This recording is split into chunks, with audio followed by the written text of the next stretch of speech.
By the summer of 2025, the Pentagon successfully integrated frontier artificial intelligence into its classified networks.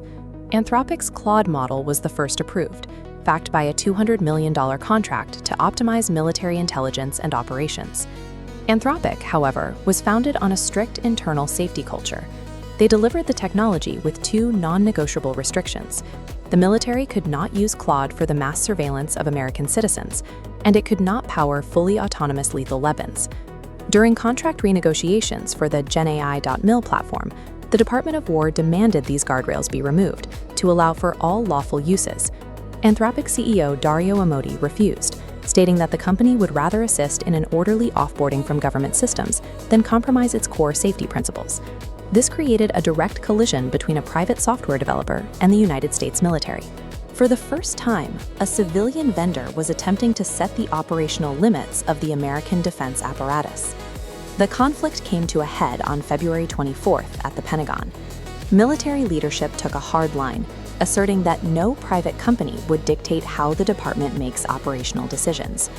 Secretary of War Pete Hegseth issued a formal ultimatum. Anthropic had until 5 p.m. on February 27th to agree to unrestricted access. He even threatened to invoke the Defense Production Act to compel the company to provide its services without the guardrails. When the deadline passed without a concession, the retaliation was swift. President Trump took to social media to ban Anthropic across every federal agency, claiming their selfishness put American lives and national security in jeopardy. Hegseth followed the president's lead, directing all military contractors to sever their commercial ties with Anthropic. The order effectively barred anyone doing business with the Pentagon from using Anthropic's tools, even for their own private work. In a single afternoon, the executive branch moved to excommunicate a major domestic tech company from the entire federal ecosystem.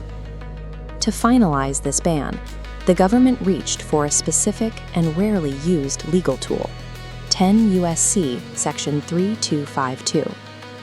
When Congress wrote this law in 2011, the intent was to protect national security systems from foreign intelligence agencies, terrorists, and hackers who might sabotage or subvert American technology.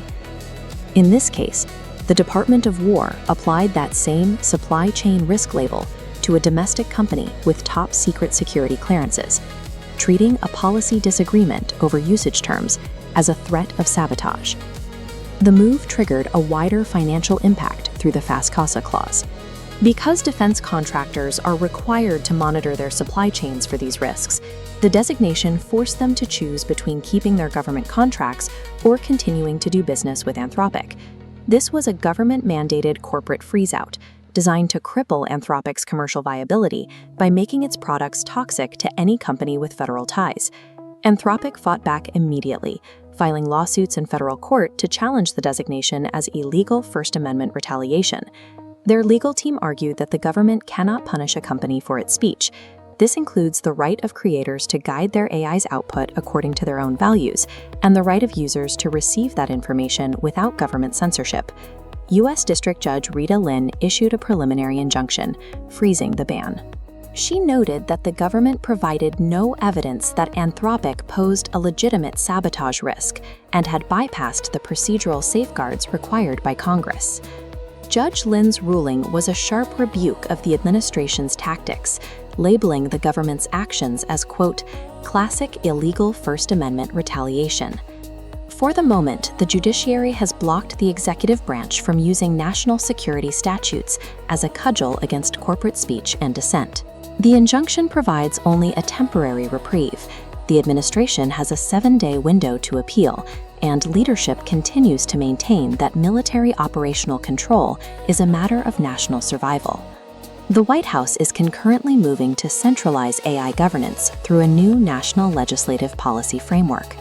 A key goal of this framework is federal preemption, giving the executive branch the power to override state AI laws and consolidate regulatory authority under federal agencies. The battle over Anthropics serves as a practical test for this framework, showing how the administration intends to use federal procurement and security laws to set the rules for the entire industry. The Department of War now treats advanced AI as foundational national security infrastructure, viewing the technology with the same strategic weight as uranium or steel. This has placed Silicon Valley engineers with self-imposed ethical guardrails in direct opposition to a commander-in-chief demanding absolute authority over the military's tools. As AI integration into the state accelerates, a fundamental question remains. When the interests of developers and the military diverge, who determines the ethical boundaries of the code?